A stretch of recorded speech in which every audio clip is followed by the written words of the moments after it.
Hola, ¿qué tal? Bienvenidos a un episodio más del podcast Nuevos Comienzos de la Iglesia Gilgal. Nos da mucho gusto que estés siguiéndonos, siguiendo este contenido que estamos preparando. Y doy la bienvenida, Raúl Buenos días a todos, aquí estamos de nuevo, gracias a Dios. y Jesús González. Gracias, buenos días. Bienvenidos. Y bueno, pues ahora si viste el episodio anterior, comenzamos ya la serie sobre los milagros del Señor Jesús. Y comenzamos hablando de cómo, lo que distingue un milagro, ¿no? Tratando de definirlo. Y hubo unas palabras claves que usó Raúl que me gustó mucho, un hecho admirable. Y comentábamos que es de procedencia divina, ¿verdad? Algo que da fuera de toda lógica, que abarca todos los campos de nuestra existencia, económico, de salud, de seguridad, etcétera, ¿no? Y comenzamos hablando sobre el milagro del Señor cuando sana la oreja de una de las personas que venían a arrestarlo, ¿verdad? Comentamos que era un momento muy difícil, un momento muy pesado, de peligro, de traición, de mentiras, de angustia, de celos carnales, de traición, digo, más pesado yo creo que no pudo haber estado ese momento, ¿verdad? Más difícil, pero ahí se mostró la misericordia del Señor. Entonces también concluíamos que los milagros es una muestra de misericordia, de gracia inmerecida del Señor. Entonces ahora vamos a ver otro gran milagro, ¿verdad? Todos son hermosos. Pero para que nos acompañes ahí en casa, estamos estudiando, vamos a ver que está ubicado en Mateo, el Evangelio de Mateo, en el capítulo 8, versículo del 5 al 13, que es cuando Jesús sana al siervo de un centurión. Chuy, danos un poquito de contexto de esto, por favor. Bien, sí, bueno, O si quieres leer también para auxiliar. Sí, claro, mira, yo aquí observo que Mateo a veces marca como diferentes momentos en que Jesús hacía estos milagros.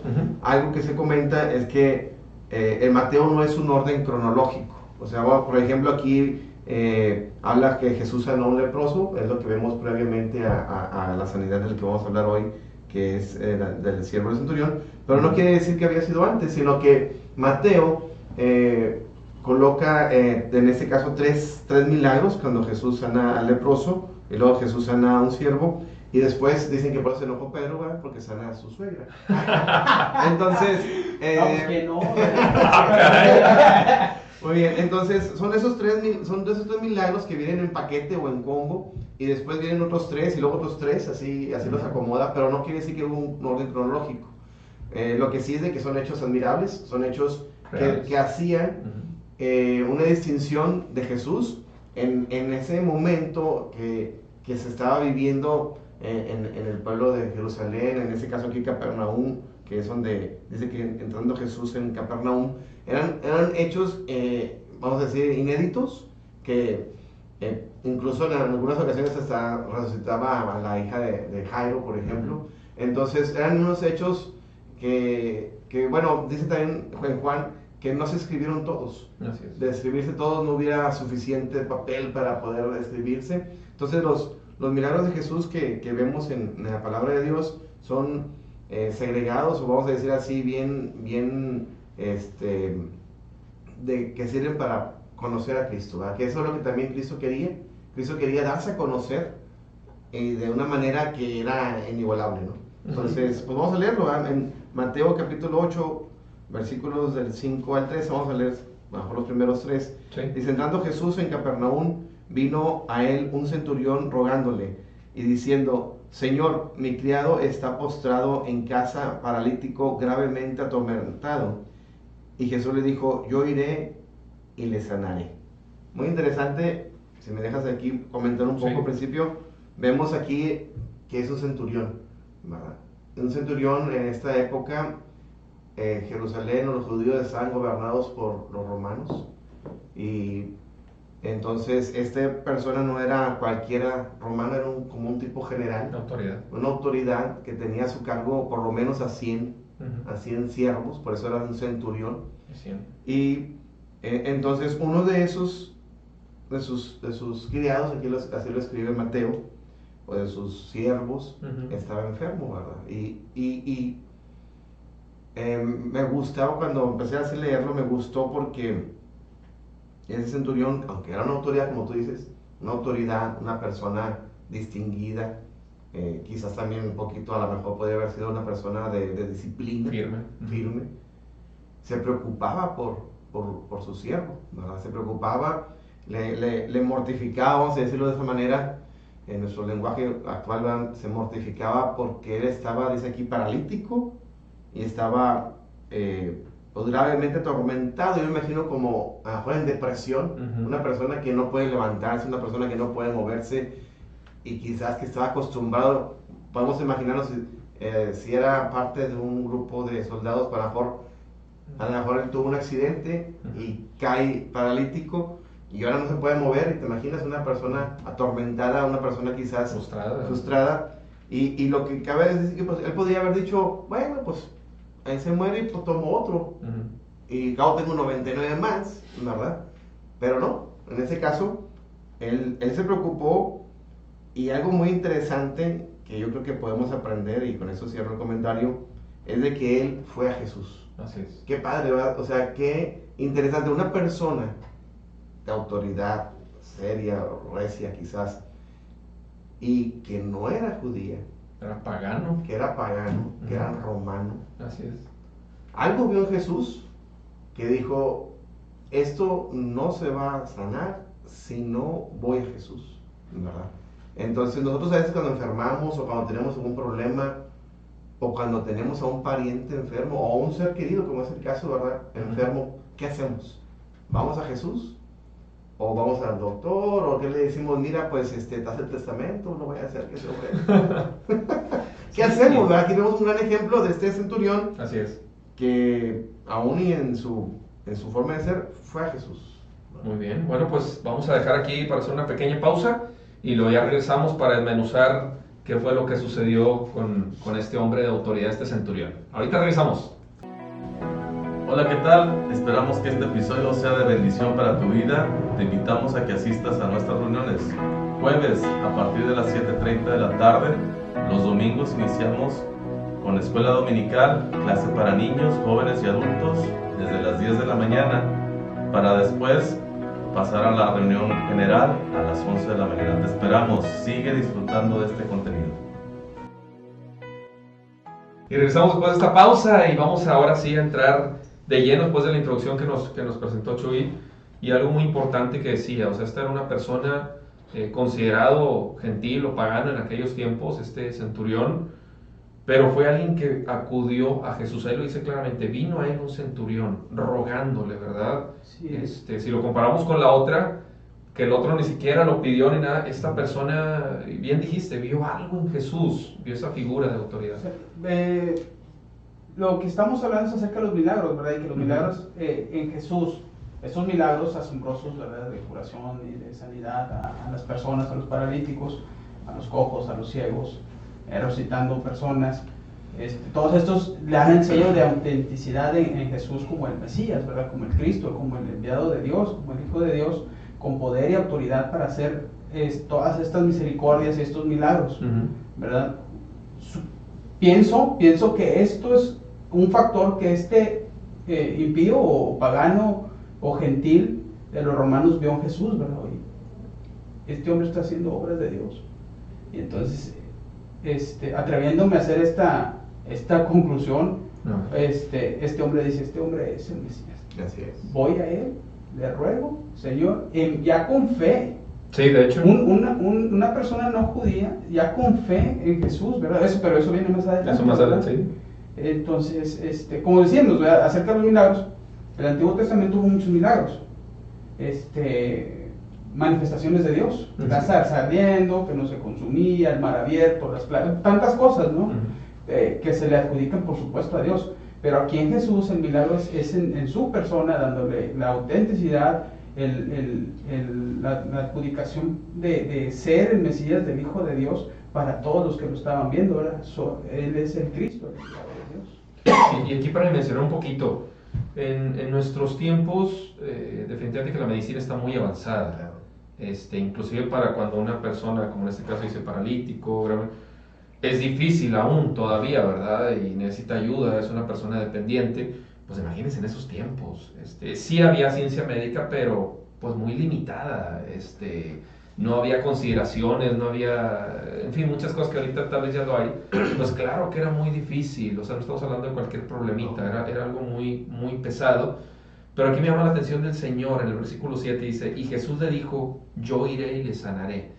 O sea, Jesús sabemos y el Señor no trabaja como un genio de la lámpara, órale, aunque quieras a tus órdenes, no, porque Él tiene sus tiempos, Él es soberano, Él tiene su voluntad, pero aquí, así como este hombre, este soldado vio algo en Jesús, pues también Jesús vio algo en él, porque para el Señor no hay nada oculto, Él ve todo, ¿verdad? Los pensamientos, todo. Y aquí ayúdame, Raúl, por favor, en el versículo 8, ante esta respuesta que le da Jesús, yo iré. Dice, respondiendo el centurión y dijo, Señor, no soy digno de que entres bajo mi techo, solamente di la palabra y mi criado sanará. El 9, también de una vez. Porque también yo soy hombre bajo autoridad y tengo bajo mis órdenes soldados, y digo a este ve y va, al otro ven y viene, y a mi siervo haz esto y lo hace. Qué importante, ¿no?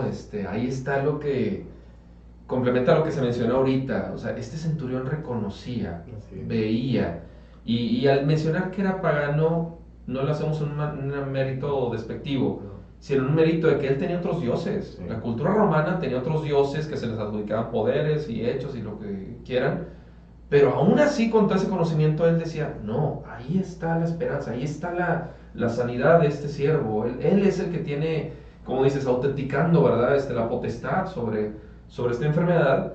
Y él reconocía, yo soy hombre sobre autoridad y sé que si yo digo algo se hace, y tú también, fíjate, Así es. nuevamente reconociendo, y esto era lo que mencionabas, la fe, ¿no, Jesús? Sí, o sea, aquí dice, al oírlo Jesús se maravilló y dijo a los que le seguían, de cierto os digo que ni aún en Israel he hallado tanta fe. Así es. Entonces, yo imagino a esa persona, él estaba acostumbrado, en aquella época no había emails o mensajes de WhatsApp. Era directo. Entonces, si él quería comunicar algo, tenía que mandar un siervo, darle a la mejor el pergamino y meterlo en un tubo, no sé cómo, y vas. Y él sabía que le decía, vas y haces esto, no importaba que estuviera en el centro no sé, de alguna la batalla, el siervo iba y obedecía. Y él a lo mejor así se imaginaba a Jesús. Él no se imaginaba a Jesús a una persona de carne y hueso solamente. Él sabía que sí era una persona de carne y hueso porque así lo era. Nació y estuvo con José el carpintero, ¿verdad? Entonces, pero sabía que tenía autoridad en los cielos. Y que él decía, yo sé que tú puedes decir a alguien de los miles que tienes a tu cargo y que vayan allá y hagan tu orden. Lo que tú les mandes, lo van a hacer. Es una fe, la verdad, así como Jesús lo menciona, una fe que a veces a nosotros nos falta. Así es. ¿Por qué a veces no oramos por nuestros parientes enfermos o nuestros parientes que no han aceptado a Cristo? Quizá porque nos falta esa fe que tenía el centurión de creer que Dios puede actuar aunque nuestro pariente enfermo esté al otro lado del mundo. Solo dilo, le dice el centurión, solo dilo, dilo. y es todo. Así Va a es. sanar nada más por el poder de tu palabra. Y bueno, el versículo 11 sigue hablando del Señor Jesús, ¿verdad? Y os digo que vendrán muchos del oriente y del occidente y se sentarán con Abraham, Isaac y Jacob en el reino de los cielos.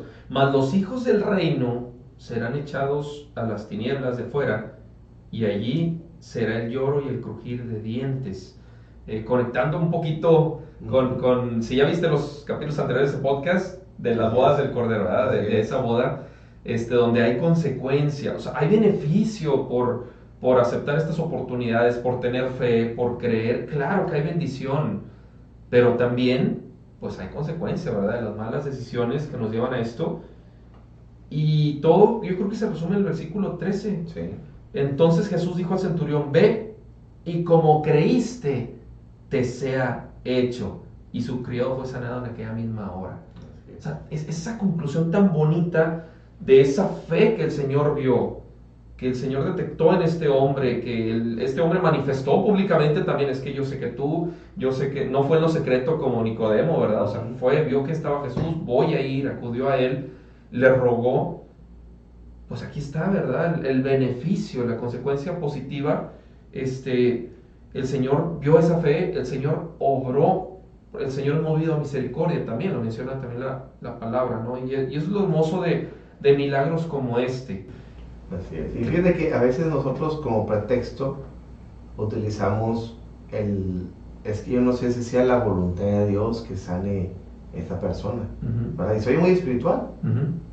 Y pues sí es cierto, o sea, también Dios es soberano. Claro. Y a veces ahí nos escudamos y decimos, es que Dios es soberano y quizás Dios tiene ese plan para ti y empezamos a echar rollo, ¿verdad? Ajá.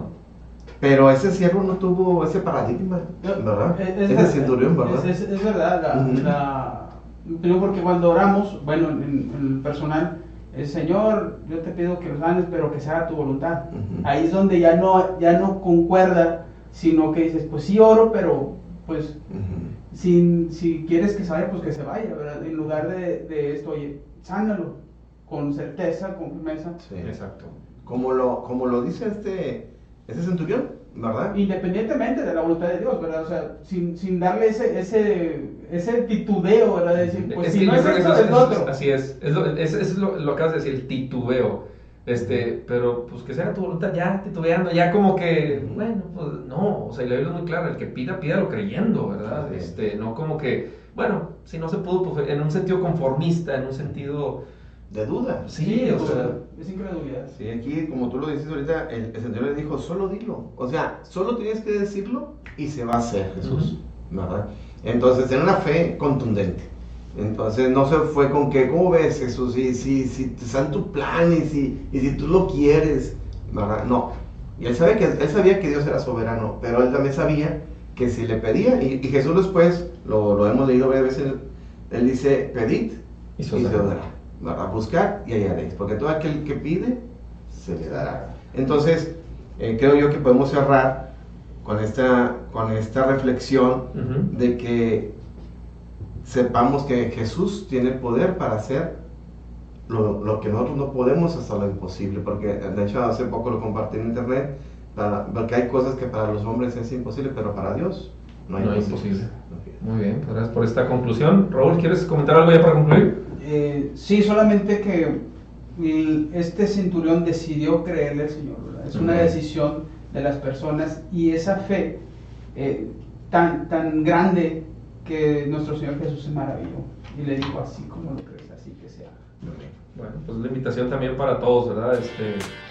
¿Qué va a encontrar el Señor en nuestro corazón? ¿Duda o fe?